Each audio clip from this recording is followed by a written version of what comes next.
এবং দেশের বাইরে থেকে যারা আমার এই ভিডিওটি দেখছেন তাদেরকে কৃষিকতা চ্যানেল থেকে জানাই আন্তরিক শুভেচ্ছা অভিনন্দন। আমরা এখন এসেছি পাবনা জেলার সাথে উপজেলার খালইপাড়া গ্রামে জামাল শেখের হাঁসের খামারে। এখানে আমার সাথে উপস্থিত আছেন এখন এসেছি পাবনা জেলার সাথে উপজেলার খালইপাড়া গ্রামে জামাল শেখের হাঁসের খামারে। এখানে আমার সাথে উপস্থিত আছেন উপজেলা প্রাণী সম্পদ অধিদপ্তরের কর্মকর্তা মোহাম্মদ আশরাফুল আলম। তো উনি এখন ভ্যাকসিন দিচ্ছিলেন, তো সরাসরি আমরা ওনার মুখ থেকেই শুনে নেব যে উনি কীভাবে ভ্যাকসিন দিচ্ছিলেন এবং কয়দিনের বাচ্চারা ভ্যাকসিন দিচ্ছিলেন, ভ্যাকসিন দেওয়ার প্রক্রিয়াটা। ভাই আপনার নাম? মোহাম্মদ আশরাফুল আলম, বিএফএস সাতিয়া পাবনা। আপনারা এখানে কিভাবে আসছেন? আপনাদেরকে কেউ খবর দিয়ে নিয়ে আসছে না হচ্ছে আপনারা? খবর বলতে সাতিয়া উপজেলার যতগুলো খামার আছে আমাদের লিস্ট আছে, আমাদের নলেজে আছে। আর মূলত যখন বাচ্চা কেনে আমাদের নলেজে দিচ্ছে না, পরে গতকাল যে আমাদের অফিস থেকে ভ্যাকসিন নিয়ে আসার পরে বলছে আমি তো ভাই আমি জানি না, আমাদের শিখে দিতে হবে। পরবর্তীতে আমাদের লোক সংখ্যাও কম, তারপরে আজকে শুক্রবার আছে, ফ্রি সময় আছে, আমি এসে ওকে শিখে দিচ্ছি, প্র্যাকটিক্যালি হাতে কলমে শিখে দিলাম। 2 নম্বর হলো ওর ভ্যাকসিনগুলো আমি দিয়ে দিলাম। এটা দিলাম হলো ডাক প্লেগ ভ্যাকসিন। হাঁসের মূলত 2টি ভ্যাকসিন, 2টি রোগ হয়। 1 নম্বর হলো ডাক প্লেগ আর ডাক কলেরা, এই 2টি রোগই ঝুঁকি থাকে। এই 2টি ভ্যাকসিন যদি ঠিকমতো নিয়মিত দেওয়া হয় হাঁসকে, হাঁসের কোনো বালা মুসিবত হয়। আচ্ছা, এই ডাক প্লেগ ভ্যাকসিনটা যে দিলেন এটা কতদিন বয়সে দিতে হয়? এটা মূলত আমরা 25 থেকে 30 দিনের মধ্যে আমরা দিয়ে দিই। আর আরেকটা যে ভ্যাকসিন ডাক কলেরা হচ্ছে আমরা 2 মাসের মধ্যে এই ডাক কলেরা দিই। আচ্ছা, এই ভ্যাকসিনগুলো দিলে কি আপনার এই রোগের সম্ভাবনা কি একদম শূন্যের কোঠায় না? আমাদের যে ভ্যাকসিনটা আছে, যে আমাদের ডিপার্টমেন্টাল প্রোটেকশন, এটা 100%। আচ্ছা, এই ভ্যাকসিনগুলো মেড ইন কোন দেশ থেকে? বাংলাদেশের তৈরি না? বাংলাদেশ, আমাদের ডিপার্টমেন্টাল আপনাদের মহাখালী থেকে আর কি এটা আসছে। এবং এটা ভ্যাকসিনগুলোর মূল্য কেমন আর কি? আসলে তো আগে মূল্য দেওয়া হয় না, এবার সরকার নির্ধারণ করছে একটা 100টা হাঁসের জন্য 30 টাকা, 30 একটা ট্যাবলেট মূল্য করছে, নির্ধারণ করছে 30 টাকা, 100টা হাঁসকে দেওয়া যাবে। তা আপনি তো আমাদের প্রথমে বললেন যে আপনাদের কাছে হচ্ছে উপজেলা যতগুলো আর কি হাঁসের খামার আছে সবগুলো খামারের লিস্ট আছে, তো আমাদের সাথে উপজেলার মোট কতগুলো খামার আছে? আসলে ওই যেগুলো রেজিস্ট্রেশনভুক্ত বা যেগুলো আমাদের কাছে যায় বা আমরা যেগুলো নলেজে আছে, আমরা যেগুলো দেখি, এই হিসেবে অ্যাভারেজে 37-38টা আছে। আচ্ছা, 37 রেজিস্ট্রেশন ভুক্ত কিংবা রেজিস্ট্রেশনভুক্ত 3টে আছে। 3টা কিংবা রেজিস্ট্রেশন করলে সরকারের কাছ থেকে কি সুবিধা এবং রেজিস্ট্রেশন না করলে কি অসুবিধা? আসলে আমাদের অনুদান এখনো হয়তো বা অনুদান দিবে, কারণ যেহেতু সোনালী ব্যাংকে টাকা জমা দিতে হয়, রেজিস্ট্রেশন ফি জমা দিতে হয়, খামারের জন্য এটা পদক্ষেপ নিয়েছে। আর আমাদের অফিস থেকে সরকারিভাবে অ্যান্টিসেপ্টিক পাউডার, কৃমিনাশক ওষুধ, ভ্যাকসিনগুলো এগুলো আমরা দিয়ে দিই খামারিদের। আচ্ছা, সরকার কি পরিমাণ ফি নিচ্ছে আর কি আপনার কি খামারিদের কাছ থেকে রেজিস্ট্রেশন করার জন্য আর কি? ওটা হাঁস মুরগি এটা আলাদা আলাদা একটা ইয়ে আছে। 1000 থেকে মানে 1000 থেকে 5000 টাকা পর্যন্ত, এটা 2500 টাকা মুরগির জন্য, 2500 টাকা, আর লেয়ারের জন্য 5000 টাকা। আর ডেইরি খামারের জন্য যদি 20টা গরু থাকে, 20টা খামারের জন্য 2000 টাকা রেজিস্ট্রেশন ফি।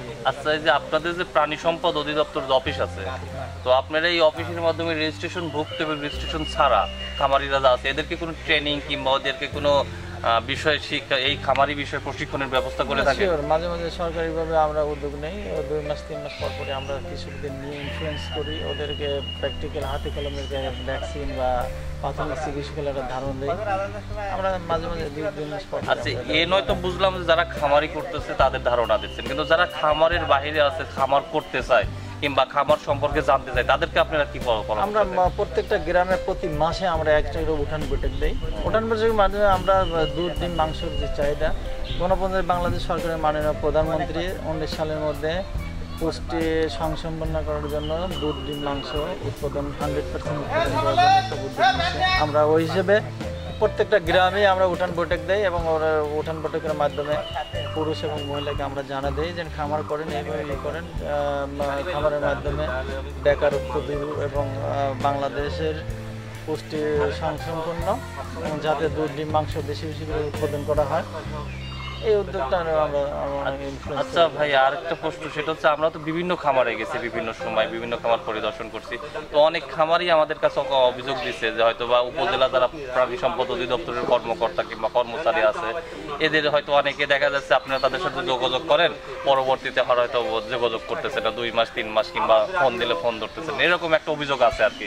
তাদের সাথে একটা দূরত্বের একটা ব্যাপার আছে, আসলে এই বিষয়ে আপনি কি বলতে চান? না, এরম আমাদের স্টেপ না, আমরা সবসময় সেবা দিয়ে থাকি ওদের। মোবাইলের 24 ঘন্টায় ওরা অনেকে রাতেও রিং করে আমাদের, আমরা সেবা দিয়ে থাকি, ওইভাবে সাজেশন দিই, উপদেশ দিই এবং ওদের ইনফ্লুয়েন্স তৈরি করি, এই ধৈর্য হারানোর এই সিস্টেমে চলো, এই সব ধরনের সেবা আমরা দিয়ে থাকি। আসলে এটা ভুল হচ্ছে আপনার কাছে যে আপনারা যারা উপজেলা প্রাণী সম্পদ অধিদপ্তরে কর্মকর্তা আছেন কিংবা কর্মচারী আছেন, এরা যে আপনার উপজেলা ভিত্তিক যে খামারগুলা, এই খামারগুলার যে আপনার সার্বিকভাবে রেজাল্ট, আপনার যে কয়টা খামার 35টা কিংবা রেজিস্ট্রেশন আছে কিংবা রেজিস্ট্রেশন ছাড়া, এই খামারের মোটামুটি ফল কিরকম, আশা অনুরূপ রেজাল্ট পাচ্ছে কিরকম আর কি খামারিরা? হ্যাঁ, ভালো তো। যারা হাঁসের নিয়মিত টিকা প্রদান করে, টিকা দেয়, তাদের যে ডিম বেনিফিটটা আসছে অনেক লাভবান হচ্ছে।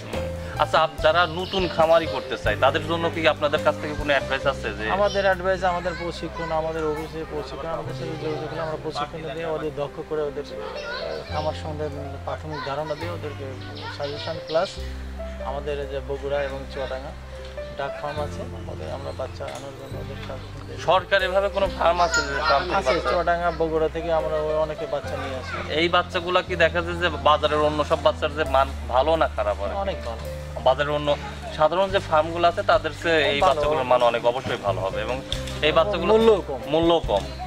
ও, তার মানে যদি কেউ সরকারি খামার থেকে বাচ্চা সংগ্রহ করতে চান তাহলে বগুড়া এবং চুয়াডাঙ্গাতে যে খামারগুলো আছে, বাচ্চাও ভালো এবং মূল্য কম, এবং বাচ্চাগুলোর গুণগত মান ভালো, এবং যদি আপনারা যদি বাচ্চা সংগ্রহ করতে চান তাহলে উপজেলা প্রাণী সম্পদ অধিদপ্তরে যোগাযোগ করলে তারা আপনাদেরকে বাচ্চা সংগ্রহ করার আর কি প্রসেসটা বলে দেবে।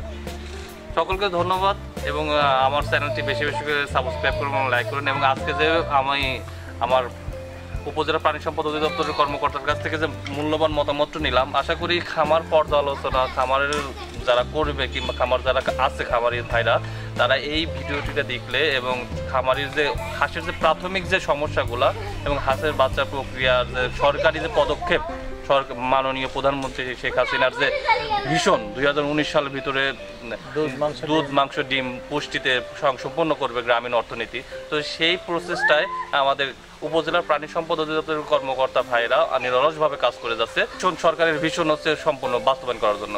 এবং তারই একটা নিদর্শন হিসেবে আজকে ছুটির দিনেও সে ছুটে এসছে এক খামারির ভাইতে, আমার এই কৃষি কর্মকর্তা প্রাণী সম্পদ অধিদপ্তরের ভাই, যে লোক সংখ্যা কম তারপরে জনবল কম থাকায় তারা ছুটির দিনগুলোতেও নিরলসভাবে পরিশ্রম দিয়ে যাচ্ছে। সকলকে ধন্যবাদ, আশা করি সকলেই ভালো আছেন। ধন্যবাদ।